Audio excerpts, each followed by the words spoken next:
Tiada apa yang tinggal, hanya debu. Itulah kata-kata Bisan, seorang jurnalis di Gaza.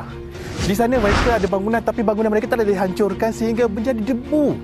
Bisan telah pergi ke tempat asalnya di Gaza selepas tamatnya perang. Dan apabila dia berjalan kaki, dia ambilnya tanah itu berdebu saja. Dan itu adalah debu runtuhan. Pembasmian etnik yang berlaku di Gaza sekarang ini adalah secara total, di mana mereka menghancurkan semuanya dari segi sejarah, dari segi budaya, bahasa. Mereka nak hapuskan semua ini supaya mereka tidak berpijak di situ, berakar di situ. Tetapi kita di sini di Malaysia beruntung dan bertuah.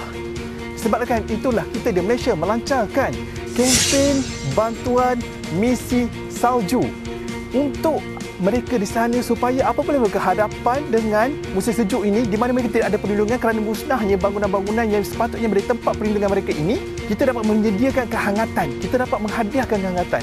Jadi jika anda bersetuju dengan pendapat saya sekarang, komen di bawah dan klik untuk membagi hadiah.